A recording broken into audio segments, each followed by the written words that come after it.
The bouncy castle was roaring, a monstrous, vibrant beast of vinyl and air that consumed the far corner of our garden. My son, Leo, was turning 5, and his shrieks of joy were the soundtrack to my afternoon. My husband, Liam, leaned against the patio door, a relaxed smile on his face as he watched me ferry a tray of miniature hot dogs to a table swarming with tiny, grabby hands. Everything was perfect. It was loud, chaotic, and sticky, but it was our perfect. Then Liam's phone buzzed. He glanced down, and the easy smile vanished, replaced by a stark, pale mask. His eyes flickered up to meet mine, wide with something I couldn't decipher. He walked stiffly towards me, holding the phone out like it was a venomous snake. "Vic," he whispered, his voice tight. "You need to see this." I saw my sister Chloe's name at the top of the text. In that 1 second, my 30 years of being the good daughter were incinerated. My only regret is that I didn't bring the gasoline myself. Before I continue the story, please subscribe. I need to reach 1,000 subscribers so I can keep bringing you stories like this every day. It's just one click for you, but it means a lot to me. Before I tell you what was on that screen, you have to understand the ecosystem of my family.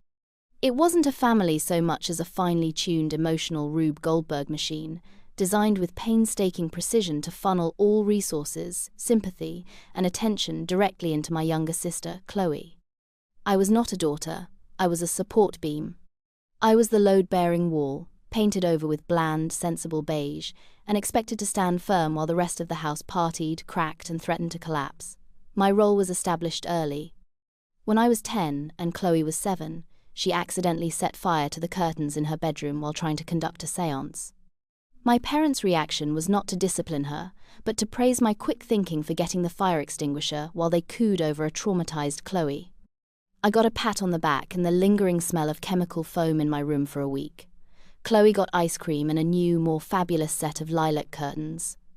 This set the pattern for the next 2 decades. I was the responsible one, the sensible one, the one who could handle it. Chloe was the creative one, the free spirit, the one who was too sensitive for this world.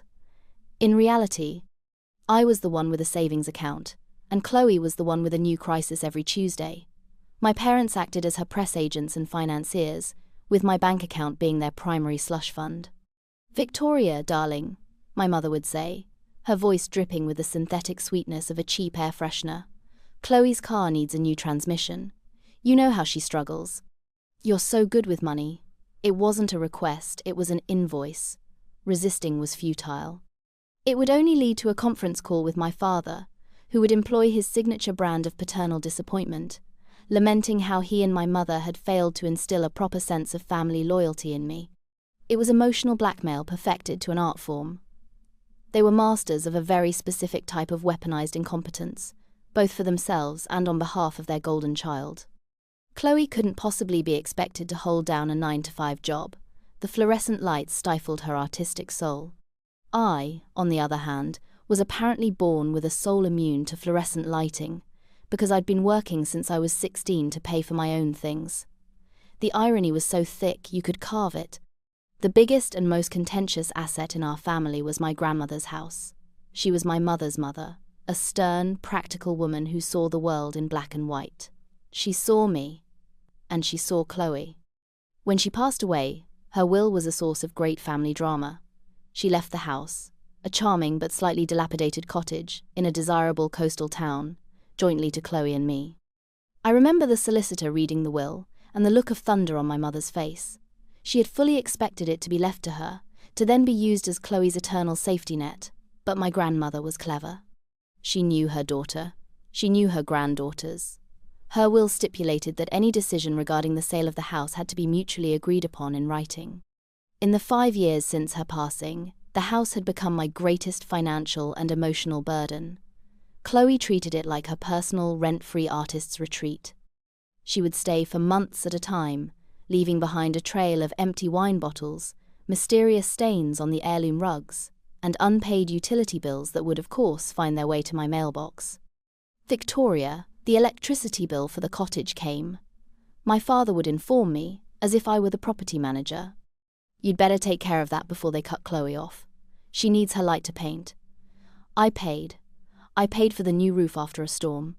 I paid the yearly property taxes. I paid for the plumber when Chloe decided to flush her bad energy crystals down the toilet. My name was on the deed, so my credit was on the line. I was, in effect, subsidizing my sister's bohemian lifestyle, all under the guise of preserving a family asset. My asset. Half of it, anyway, on paper. In reality, it was just another link in the chain that bound me to their dysfunction. When I met Liam, he was like a visitor from another planet. A planet where families actually supported one another and didn't use their children as ATMs. He was calm, observant, and possessed a finely tuned bullshit detector that my family's radar couldn't seem to jam. Liam's first real exposure to the machine was about a year into our relationship. We were at my parents' house for our weekly, mandatory Sunday dinner. Chloe had just returned from a 3-month trip to Bali, a trip I later found out was funded by her maxing out a credit card my parents had opened in my name as a backup when I was in college and conveniently forgotten to close. She was regaling us with tales of her spiritual awakening, her sun-kissed skin a testament to her freedom, while I was mentally calculating how many extra hours I'd need to work to pay for the new boiler in my apartment. At one point, my mother clapped her hands together. "Victoria, I have the most wonderful idea," she announced. "Chloe has been so inspired. She wants to turn the sunroom at the cottage into a proper yoga studio. But the windows are so drafty. You're so practical, darling. Could you look into getting them replaced for her?" I felt the familiar cold dread wash over me. I started to formulate my usual, accommodating response, but Liam, who had been listening quietly, spoke up. "That sounds like a great project," he said, his tone even and pleasant. "How are you and Chloe planning on splitting the cost?" The silence that followed was deafening. You could have heard a pin drop on the shag carpet. My mother's smile froze on her face. My father cleared his throat and suddenly became fascinated by a spot on his wine glass. Chloe just blinked, as if the concept of contributing to her own grandiose ideas was a foreign language. "Well," my mother finally stammered, "Victoria is the one with the stable job." Liam just nodded slowly, a small, knowing smile playing on his lips. "Right," he said. That was all. But it was a shot across the bow. He had questioned the narrative. He had pointed out the absurdity of the unspoken rule: Victoria pays. Later that night, he held my hand as I stared blankly at the TV. "They do that a lot, don't they?" he asked gently. "Just assume you'll cover everything." I felt a surge of defensiveness. "It's just how they are, Liam. It's easier not to fight it." He squeezed my hand. "Is it?" he asked. "Or have they just made you believe it is?" It was the first crack in the foundation. That one question, "Is it easier?" echoed in my mind for months. It forced me to re-examine incidents I had long since buried under the thick, suffocating blanket of keeping the peace. I remembered my 21st birthday. My parents had given me a beautiful, expensive, leather-bound photo album. I was so touched. A few weeks later, I found the receipt for it in my dad's car while looking for a pen. He had bought it, using my own debit card which he had borrowed from my wallet to get gas. When I confronted him, he'd laughed it off. "Oh, I must have grabbed the wrong card. Silly me. Don't worry, I'll pay you back." He never did. The album sat on my shelf, a monument to their casual theft. Then there was the time Chloe needed to co-sign on an apartment lease. My parents begged me. "She just needs a little help getting on her feet, Victoria. This is a huge step for her." I was hesitant, but they wore me down with a full-court press of guilt and obligation. 3 months later, I got a call from a collections agency. Chloe had skipped out on the lease, trashed the apartment, and disappeared to a music festival in another state. I was on the hook for thousands in damages and unpaid rent. Her excuse, relayed through my mother: the landlord had a really negative aura. I couldn't create there. And my parents' reaction? "Well, she's an artist, darling. She's sensitive to these things. You're the strong one. You'll figure it out." I always did. I worked a second job as a waitress for a year to pay off that debt. I ate ramen noodles and told my friends I was on a new diet because I couldn't afford to go out. All the while, Chloe was posting photos of her journey of self-discovery, all funded by my silent suffering. Liam's presence in my life was like turning on a light in a dark, cluttered room. Suddenly, I could see the mess for what it was. The gaslighting, the manipulation, the blatant financial abuse. It wasn't normal. It wasn't just how they are. It was toxic. And with Liam by my side, I started to find the strength to say a very small, very quiet no. The first time was terrifying. Chloe wanted a few $1,000s for a life-changing pottery course. I said, "I'm sorry, Chloe, I can't afford that right now." The fallout was nuclear. But for the first time, I didn't buckle. I had Liam, a quiet, solid presence reminding me that my finances, my life, and my sanity were my own. The period leading up to Leo's 5th birthday was a cold war. My small act of defiance, the refusal to fund Chloe's fleeting pottery passion, had sent ripples through the entire family system. My mother stopped her daily calls, which at first felt like a blessing, but soon revealed itself to be a calculated tactic. The silence was a punishment, designed to make me feel isolated and desperate for their approval again. My father would send me cryptic, one-line emails with links to articles about the importance of sibling bonds or how greed destroys families. It was so transparently manipulative it was almost laughable. The humor was dark, of course, a little coping mechanism I'd developed. I imagined them in a mission control room, my father in a headset saying, "The guilt trip missile has been launched, I repeat, the missile is away." Chloe, predictably, played the victim. She posted vague, melancholic updates on social media about feeling unsupported and misunderstood by those closest to her, accompanied by moody black and white selfies. Her friends, a flock of equally clueless enablers, would rush to her defense in the comments. "You're a beautiful soul, Chloe. Don't let the haters get you down." I was the hater. I was the unfeeling monster who wouldn't fork over $3,000 for a pottery class. Meanwhile, Liam and I were dealing with real-life stressors. We had just closed on our first home, a modest suburban house that represented years of our combined savings and hard work. We were blissfully, terrifyingly house poor. Every penny was accounted for. The timing of Chloe's request wasn't just annoying, it was insulting. It highlighted the chasm between her fantasy world and my reality. They saw our new home not as a milestone we had achieved, but as evidence that we had a surplus of resources they were entitled to. My mother finally broke her silence a month before Leo's birthday. "Victoria," she said, her voice strained with faux concern. "Your sister is very hurt. We're all very worried about her. She feels you're pulling away from the family." I took a deep breath, Liam giving me a thumbs up from across the living room. "Mom, I'm not pulling away. I'm just managing my own finances. We just bought a house." "Oh, yes," she said, her tone dripping with saccharine condescension. "Your lovely new house. It must be so nice to have all that security. Some people aren't so fortunate." The invitation to Leo's birthday party felt like extending a diplomatic olive branch across a battlefield. Part of me didn't want them there. I fantasized about a peaceful, drama-free celebration with just our friends, Liam's wonderful and sane family, and a bouncy castle. But another part of me, the part that had been conditioned for 30 years, felt the familiar pang of obligation. He was their grandson, their nephew. To not invite them would be to officially declare war, a war I still wasn't sure I was ready to fight. So, I sent the brightly coloured, dinosaur-themed invitation. For a week, there was radio silence. Then, my father called. "Victoria, we got your invitation for Leo's party," he said, his voice heavy, as if discussing a funeral arrangement.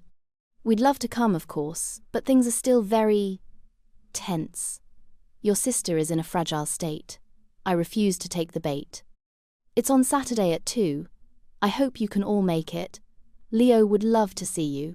I kept my voice light and breezy, a tactic I learned from watching hostage negotiators in movies.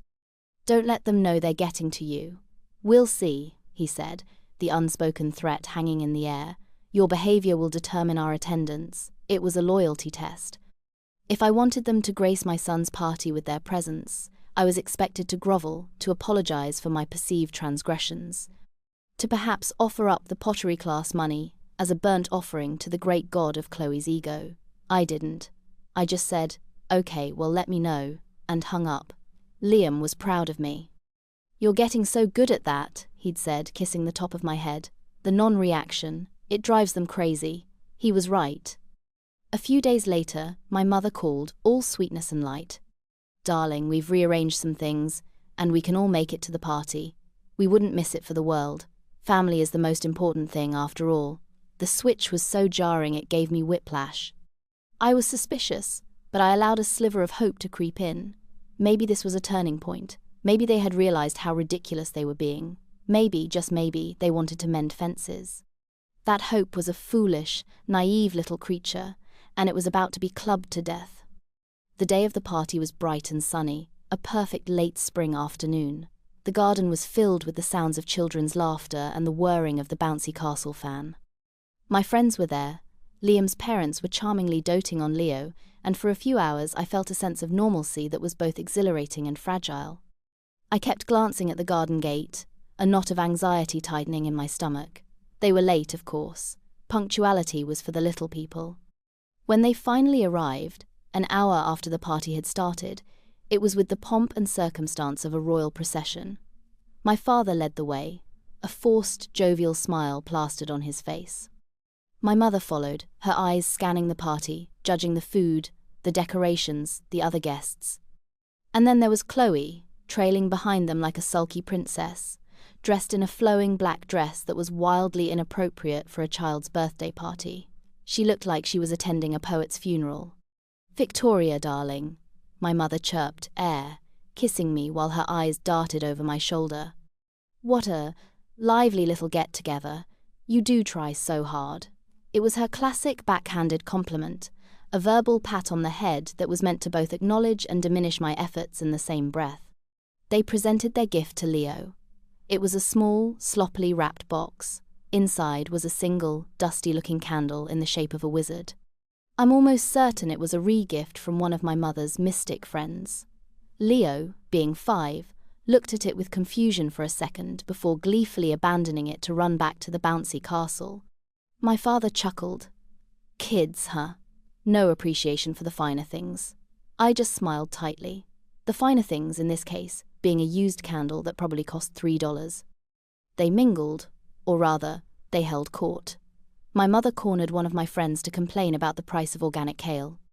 My father tried to engage Liam's dad in a conversation about the stock market, a topic about which my father knew absolutely nothing.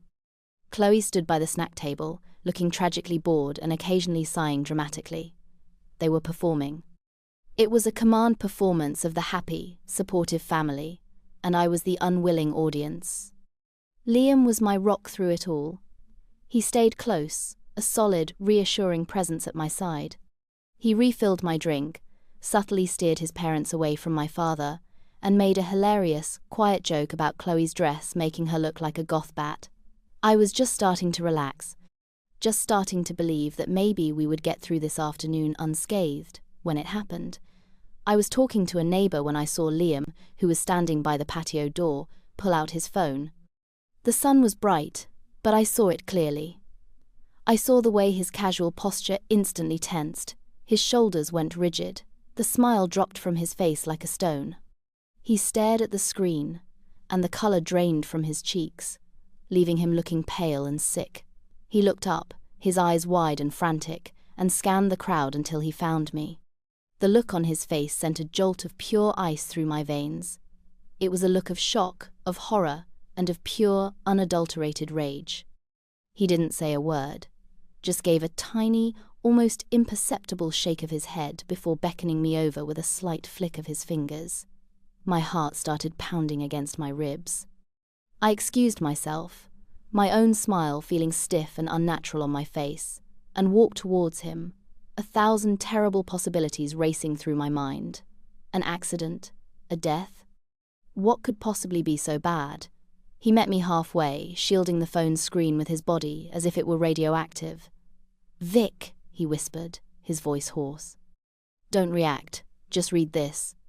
He angled the phone so only I could see it. The sender's name at the top made my stomach drop, Chloe. And then I read the message she had sent him, a message that was so clearly, so obviously not meant for him. It said, "It's done, the house is sold." Mum and Dad forged Vic's signature on the paperwork last week. We get the money on Tuesday. Can't believe she fell for the "we'll come to the party" act. So gullible. The world tilted on its axis. The roaring of the bouncy castle, the shrieks of the children, The cheerful music all faded into a dull, distant hum. There was only the ringing in my ears and the black words on the white screen: forged, sold, gullible. For a long moment I couldn't breathe. It felt like all the air had been punched out of my lungs. I read the text again, and a third time. The words didn't change. They were stark, clinical, and utterly devastating. Forged my signature. They had committed a felony. They had stolen my inheritance, the one thing my grandmother had tried so hard to protect for me. And they had done it with smiles on their faces, all while planning to attend my son's birthday party as a smokescreen. The "we'll come to the party" act. The sudden change in my mother's tone, the feigned enthusiasm, it was all a lie. A calculated maneuver to keep me docile and unsuspecting until the deal was done. Gullible. That word hit me like a physical blow. It was the summation of my entire life with them. All those years of believing their excuses, accepting their apologies, paying their bills. It wasn't me being kind or keeping the peace. In their eyes, it was me being a fool. A gullible, easy mark. And the most sickening part, they were proud of it. Chloe was boasting about it. A strange, cold calm washed over me, displacing the initial shock. It was the kind of clarity that comes after a massive explosion, when the dust settles and you can finally see the full extent of the devastation. The anger was there, a white-hot nova deep in my chest, but it was contained, controlled. This wasn't a moment for tears or hysterics. This was a moment for action. I looked up from the phone and met Liam's furious eyes. He was vibrating with a protective rage on my behalf. "What do you want to do?" he mouthed, ready to follow my lead. I looked across my beautiful, sun-drenched garden at the three people who had been a constant, draining presence in my life. My mother was laughing at something one of my friends said, a picture of maternal warmth. My father was pontificating by the barbecue, gesturing grandly with a half-eaten burger. And Chloe was scrolling through her phone, probably waiting for a reply to the text she'd so carelessly sent to the wrong person. They were a cancer. And I finally had the diagnosis, the biopsy report, the undeniable proof in my hand. It was time to cut them out. I handed the phone back to Liam. "Take a screenshot," I said, my voice eerily steady. "Email it to me, and to yourself. Then forward the original text to me." He nodded, his fingers moving quickly. While he did that, I walked back to the drinks table, my movements measured and deliberate. I felt strangely disconnected from my own body, like I was watching a movie. I poured myself a glass of water, my hand not shaking in the slightest. The anger was a block of ice in my stomach now, cold and solid.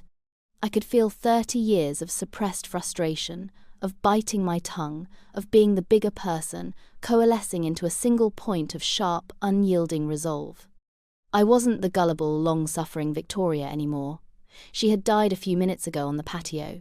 The woman standing here now was someone new, someone I hadn't met before, and she was done.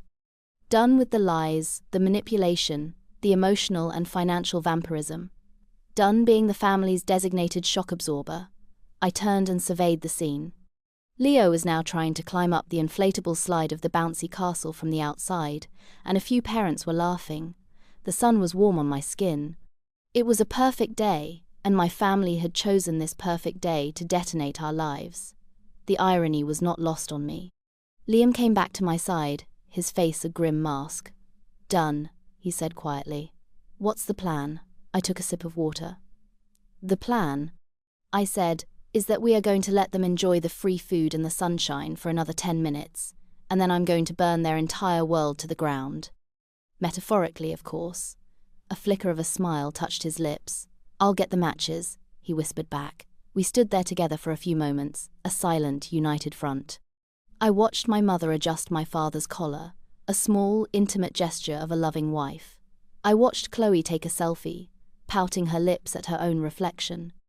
They were so comfortable in their deceit, so confident in my perpetual willingness to be their doormat. They had no idea that the ground beneath their feet was about to open up.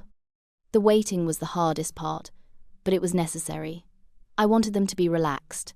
I wanted them to be completely unprepared for the freight train that was about to hit them. The perfect moment arrived, as I knew it would, gift-wrapped in hypocrisy. My father, holding a beer, clinked a knife against his bottle to get everyone's attention. A hush fell over the small crowd of parents. "If I could just have a moment," he began, beaming with a paternal pride he had no right to. "I just want to say how wonderful it is to be here celebrating my grandson Leo. And to see my daughter, Victoria, and her husband Liam create such a lovely home." He raised his bottle towards me. "We're so proud of her." In times like these, you realize that family is everything. It's the anchor that holds you steady in any storm. To family, a few of my friends, oblivious, murmured, "To family," and raised their glasses. My mother was gazing at my father with tears in her eyes, a perfect portrait of familial bliss. It was so grotesquely perfect, so utterly fraudulent, that I almost laughed. This was it. This was the cue. I took a step forward, my water glass in my hand. "That's a beautiful sentiment, Dad," I said, my voice carrying clearly across the garden. "Speaking of family and anchors and things being done behind people's backs, I'd like to read something to everyone." A confused silence fell. My father's smile faltered. My mother's adoring expression was replaced with a flicker of apprehension. I pulled out my phone. I saw Chloe's head snap up, her eyes wide with dawning horror. She knew what she had done. I took a deep breath and read the text message aloud, my voice clear and unwavering. "It's done. The house is sold. Mom and Dad forged Vic's signature on the paperwork last week. We get the money on Tuesday. Can't believe she fell for the 'we'll come to the party' act. So gullible." The silence that followed was absolute. The bouncy castle's whirring fan seemed deafening. My friends stared, mouths agape. Liam's parents looked utterly horrified. Then chaos erupted. "That's a lie!" My mother shrieked, her face turning a blotchy red. "Victoria, how could you make up something so horrible? You're trying to ruin your own son's party." My father jumped in, his jovial host mask crumbling to reveal the snarling bully beneath. "Where did you get that? Your husband probably faked it. He's been trying to turn you against us since the day you met him." He pointed a trembling finger at Liam, who stood beside me, impassive and solid as a mountain. Chloe was a statue of panic, her face ashen. She looked like a cornered animal, darting her eyes between me, our parents, and the shocked faces of the other guests. She opened her mouth, but no sound came out. "Faked it?" I asked, a dangerous calm settling over me. "That's an interesting accusation, because Chloe sent it to Liam, by mistake. I believe the timestamp was..." I glanced at my phone. 27 minutes ago. "Right when you were helping yourself to a second burger, Dad." The specific detail, the timestamp, seemed to land like a physical blow. It was undeniable. The lie was too big to be contained. My mother switched tactics, her voice dropping into a pained, manipulative whisper. "Victoria, please. Not here. Not in front of your son. We can talk about this later." "You're being hysterical." "Hysterical?" I let out a short, sharp laugh devoid of any humor. "You think this is hysterical? You forged my name on a legal document. You committed a felony. You sold my grandmother's house, my house, from under me, and were planning to steal the money. And you call me hysterical? No. We're not talking about this later. We're talking about it right now. And then, you're going to leave." The finality in my voice shocked them into a brief silence. They had never heard that tone from me before. It was the voice of someone who held all the cards, and they knew it. Chloe finally found her voice, a pathetic, reedy whine. "Vic, it wasn't. We were desperate." "Desperate?" I repeated, the word tasting like poison. "You were desperate for what, Chloe? A new wardrobe? Another trip? What artistic emergency required you to conspire with our parents to commit fraud against your own sister?" I turned my gaze to my parents. "And you two. The architects of this whole thing, all your talk of family, all your lectures about loyalty. It was all just noise to cover the sound of you robbing me blind. You didn't just forge my signature. You forged our entire relationship." The party was over. The other parents, God bless them, began discreetly gathering their children, murmuring apologies, and making a hasty retreat. They were fleeing the emotional blast zone, and I couldn't blame them. One mom, a good friend, squeezed my arm on her way out. "Call me tonight," she whispered, her eyes full of sympathy and outrage on my behalf. Liam went into host mode, thanking people for coming and walking them to the gate, creating a buffer between them and the unfolding horror show. That left me alone in the garden with the three of them. The bouncy castle slowly started to deflate, groaning like a dying animal, a fitting metaphor for my family. My mother, seeing her audience disappear, dropped the pretense of propriety. Her face was twisted with rage. "You have humiliated us, Victoria," she hissed. "You have aired our private business in front of strangers. After everything we've done for you." I laughed. It was a real laugh this time, sharp and incredulous. "Everything you've done for me? You mean like raising me to be your personal ATM? Like teaching me that my only value was in how much I could sacrifice for my sister? You have done nothing for me. You have only ever taken from me. My money, my time, my energy, my peace of mind. And now you try to take my house. The one thing my grandmother left to protect me from you." My father stepped forward, trying to regain control. "Now you listen here, young lady," he started, his voice booming. "I forbid you," I cut him off, holding up a hand. "You forbid me? You have no authority over me. You have no power here. You are guests in my home, guests who have just admitted to a serious crime. So here's what's going to happen. You are going to walk out of that gate, and you are not going to contact me again. No calls, no texts, no emails, no showing up at my door. If you do, I will file a restraining order. Is that clear?" Chloe started to sob, big, theatrical, gulping sobs. "Vic, please, don't do this. I'm sorry. We can fix this." "Can we, Chloe?" I asked, my voice dangerously soft. "Can you unsell the house? Can you unforge my name? Can you unsend that text? Can you give me back the last 15 years of my life that I've spent cleaning up your messes?" "No, you can't. The only thing you can do now is leave." They stood there for a moment, stunned into inaction. It was as if their brains couldn't process this new reality, a reality where I was the one giving orders and they were the ones being dismissed. My father's face was a mottled purple. My mother looked like she had swallowed a wasp. Chloe was just a puddle of tears and self-pity. Liam returned to my side, his presence a silent declaration of solidarity. He didn't say a word, just stood slightly in front of me, a human shield. The sight of him, of us together, seemed to finally break their paralysis. My father let out a sound of pure disgust. "Fine," he spat. "Fine, if this is how you want it. But don't come crying to us when you need something. Don't think you can just cut off your family and not face the consequences." "Oh, I'm counting on it," I said sweetly. "The consequences of not having you in my life sound absolutely blissful."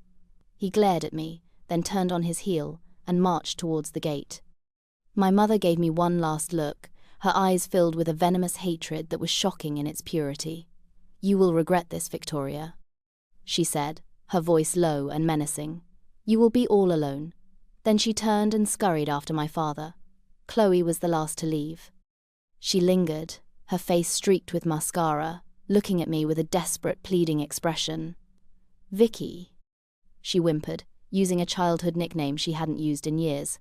"Please." For a fleeting second, a pang of the old, familiar pity resonated within me. It was a ghost limb, an echo of a role I no longer played. But then I looked at her, at the source of so much of my life's stress and heartache, and I saw her not as my fragile sister, but as a co-conspirator. She wasn't a victim of our parents' machinations. She was an enthusiastic participant. The pity vanished, replaced by a cold, hard certainty. "Goodbye, Chloe," I said, and turned my back on her. I heard her sob one last time, and then the click of the garden gate closing behind her. The silence they left behind was the most profound and peaceful sound I had ever heard. Liam wrapped his arms around me from behind, and I leaned back against his chest, finally letting out the breath I felt like I'd been holding for my entire life. The bouncy castle lay in a sad, colourful heap on the grass. The party was over, my old life was over, and I had never felt more free. The day after the party was surreal. The house was quiet except for the sound of Leo playing with his new birthday toys, blissfully unaware of the seismic shift that had occurred in our family's landscape. Liam and I sat at the kitchen table, a pot of coffee between us, and the screenshot of Chloe's text open on his laptop screen like a piece of evidence at a trial. Which, I supposed, it was. "So," Liam said, his voice gentle. What's the first step? A lawyer, I said without hesitation. A really, really good one. The old Victoria would have wavered. She would have been tempted to let it go, to just cut them off and try to forget the monumental betrayal. She would have been susceptible to the inevitable campaign of guilt and manipulation that was surely being planned in my parents' war room. But the old Victoria was gone. The new Victoria wanted justice. Not revenge, not to cause pain for its own sake, but to enforce a boundary so clear and so absolute that it could never be crossed again. She wanted the consequences my father had threatened, but not for me. For them, finding a lawyer who specialized in real estate fraud and intra-family disputes was surprisingly easy. I spent the morning on the phone, recounting the story in a calm, detached voice that impressed even myself. I found a woman named Mrs. Davies who listened to the entire sordid tale without interruption. When I finished, there was a pause on the other end of the line. Ms. Miller, she said, her voice crisp and professional. What your family has done constitutes multiple felonies, including conspiracy, forgery, and grand larceny. The text message from your sister to your husband is what we in the legal profession call a smoking gun. I can have a cease and desist letter sent to the buyers and the title company this afternoon to halt the closing of the sale. We can also file a police report. Are you prepared to do that? I looked at Liam. He nodded, his expression firm. Yes, I said to Mrs. Davies. I am. Filing the police report was the point of no return. Walking into the local precinct and sitting down with a detective to explain how your own parents and sister had conspired to steal from you was a profoundly bizarre and painful experience. The detective, a weary-looking man named Patterson, listened patiently, his face betraying nothing. But when I showed him the text, he raised his eyebrows. Well, he said, that certainly makes my job easier. The legal machinery, once set in motion, moved with surprising speed. Mrs. Davies was a shark. Within 48 hours, the sale of the cottage was frozen. The prospective buyers, a retired couple from out of state, were horrified and immediately backed out of the deal, threatening their own lawsuit against my parents for fraudulent representation. The title company launched an internal investigation. The quiet life my parents had built, a life of suburban respectability propped up by my secret contributions, was beginning to crumble. And then, the calls started. Not to me, I had blocked their numbers immediately, but to Liam. My mother, her voice choked with fake tears, left him a rambling, incoherent voicemail about how I was tearing the family apart over a simple misunderstanding. A misunderstanding. Forging a legal document was now a simple misunderstanding. The sheer audacity was breathtaking. My father tried a different approach. He left Liam a message that was pure intimidation. He threatened to countersue me for defamation, for emotional distress. He blustered about hiring his own powerful lawyers. It was all bluster, the desperate roaring of a paper tiger. He had no power, no leverage, and he knew it. The most pathetic attempts came from Chloe. She sent a barrage of texts to Liam, each one more desperate than the last. They ranged from tearful apologies.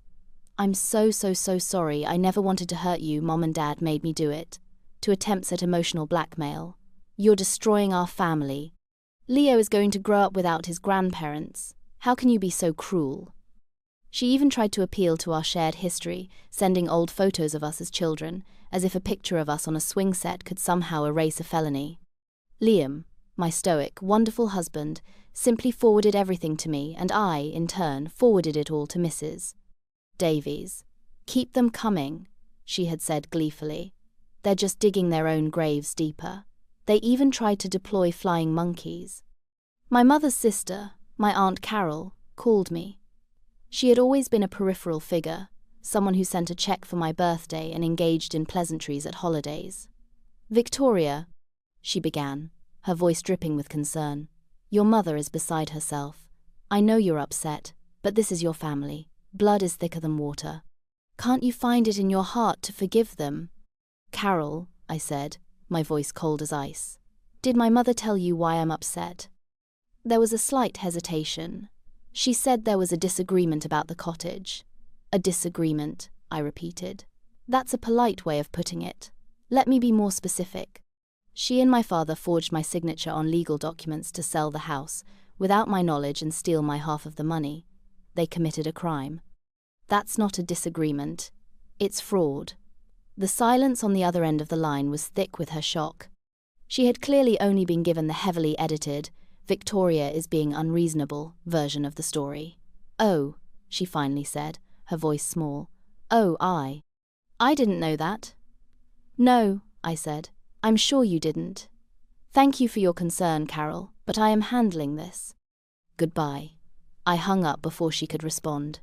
The blood is thicker than water argument was the last refuge of a toxic family.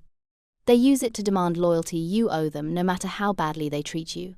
But as I've since learned, water is essential for life, while thick, stagnant blood can be poisonous. My family was a septic system, and I was finally disconnecting my pipes from it. The legal battle dragged on for months, a slow, grinding process of depositions, filings, and threatening letters from their increasingly desperate lawyer. My parents and Chloe had to hire one, of course, and I could only imagine the financial strain that put on them, a strain they could no longer alleviate by calling me. During the deposition, I saw them for the first time since the party. They sat across a long, polished table from me, looking smaller, older, and defeated. My father's bluster was gone, replaced by a sullen resentment. My mother looked haggard, the mask of pleasantness stripped away to reveal a bitter, pinched face. Chloe wouldn't even look at me. She just stared at her hands in her lap, a picture of pathetic misery. Their story, under the sworn testimony of a deposition, fell apart completely. They tried to claim I had given them verbal permission to sell the house, a lie that was easily dismantled by Mrs. Davies. They tried to paint me as a vindictive, money-grubbing daughter. But the text message, my long history of paying all the cottage's expenses, for which I had every single receipt, and their own contradictory statements, created a portrait not of my greed, but of their calculated, long-term exploitation. It was a slow, painful, and excruciatingly expensive process for them. And with every legal bill they incurred, with every lie that was exposed, I felt another layer of the old guilt and obligation sloughing off me. I wasn't just freeing myself, I was forcing them, for the first time in their lives, to be accountable for their actions. The resolution, when it came, was not a dramatic courtroom showdown, but a quiet, anticlimactic settlement. Faced with irrefutable evidence of forgery and the looming threat of criminal charges, their lawyer advised them to surrender. Detective Patterson had made it clear to him that the district attorney was very interested in the case, particularly the text message from Chloe. The threat of actual jail time, especially for my respectable suburban parents, was the final nail in the coffin of their defiance. The settlement was brutal, and I made no concessions.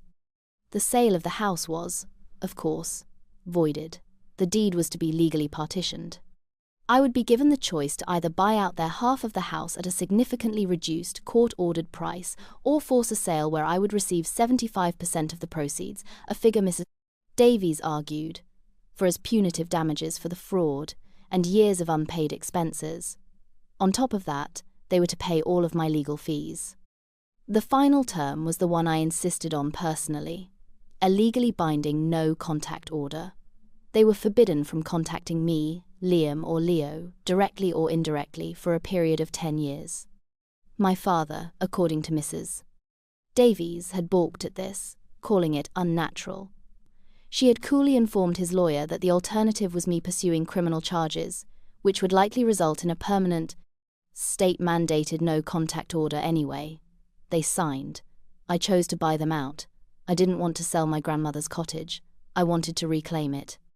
I wanted to be able to take my son there, to the place my grandmother had intended for me to have, and fill it with new, happy memories, untainted by their presence. It took almost all of our savings, but Liam and I agreed it was worth it. It was the price of freedom. The day the paperwork was finalized, a courier delivered a large manila envelope to my house. It contained the signed settlement, the new deed in my name only, and a check from their lawyer for my legal fees. I held the deed in my hands, my name the only one on it, Victoria Miller, owner. It was just ink on paper, but it felt like a declaration of independence. I hadn't just won a house, I had won my life back. It's been 2 years since the birthday party incident, as Liam and I have come to call it. The silence from my former family has been absolute. enforced by the stark reality of legal consequences. Sometimes I wonder what they are doing, how they are managing without their safety net. From what little I've heard through the grapevine via Aunt Carol, who called once, 6 months after the settlement, to timidly apologize for her initial call, they are not doing well. My parents had to take out a second mortgage on their home to pay the settlement and their own legal fees. Chloe, without my financial support or the free crash pad of the cottage, had to get on. This is the most shocking part of Alan's actual job. She works in retail. Apparently, the fluorescent lights are no longer a threat to her artistic soul when rent is due. I should feel some sort of vindictive pleasure in this knowledge, but honestly, I feel very little at all. They are strangers to me now, characters in a story from a long time ago. Their struggles are their own, a direct result of the choices they made. My energy is no longer consumed by their manufactured crises. It is now focused on my own life, my own family. Liam and I are stronger than ever. The ordeal forged our bond into something unbreakable. He saw the very worst of my history, and didn't just stand by me, he stood in front of me. He is my partner in every sense of the word. Leo is now 7, a bright, happy boy who loves spending weekends at Grandma's beach house. We've spent the last 2 years renovating the cottage, exorcising the ghosts of its past. We painted over the dreary colours, tore out the stained carpets, and planted a huge garden. I replaced the drafty windows in the sunroom myself, and it's not a yoga studio. It's Leo's playroom, filled with his art, his laughter, and his light. I found a box of my grandmother's old things in the attic. In it was a photo of her and me when I was about Leo's age. On the back she had written, "To my Victoria, the strong one. Don't ever let them mistake your strength for a weakness to be exploited." It was like a message from the past, a final piece of validation. She had seen it all, even then. She knew who they were, and she knew who I was, and she had tried to protect me. It just took me 30 years to learn how to protect myself. The peace is the most palpable change. It's a quiet that has settled over my life, an absence of the constant, low-grade anxiety I used to carry with me everywhere. I no longer dread the sound of my phone ringing. I don't have to mentally prepare for battle before a family gathering. Holidays are joyful occasions spent with Liam's family, who have welcomed me as one of their own, without reservation or expectation. They are kind, normal people who seem to genuinely like each other, which is still a novelty to me. My life is no longer a demolition derby where I am the designated driver. It's just my life. It's calm, it's happy, it's mine. I have mourned the family I wish I had, the mother and father who would protect me, the sister who would be my friend. I've come to accept that I was grieving for a fantasy, a relationship that never actually existed outside of my own hopeful imagination. The reality was a toxic mess of exploitation and emotional abuse, and walking away was not an act of cruelty, but an act of profound self-love. I chose myself. I chose my real family, Liam and Leo. I chose peace. There are still people, distant relatives, and old family friends, who only heard the sanitized version of the story, who think I was harsh, unforgiving. They whisper that I destroyed my family over money, that I should have found a way to work it out, to forgive and forget. They don't understand that it was never about the money or the house. It was about the signature. It was about the profound violation of trust, the realization that the people who were supposed to love me unconditionally saw me as nothing more than an obstacle to be overcome, a resource to be plundered. So, I leave it to you. Was a lawsuit and a no-contact order too extreme? Should I have taken the high road, absorbed the loss, and simply walked away quietly, leaving them to their spoils? Did I go too far, or not far enough? Let me know what you think.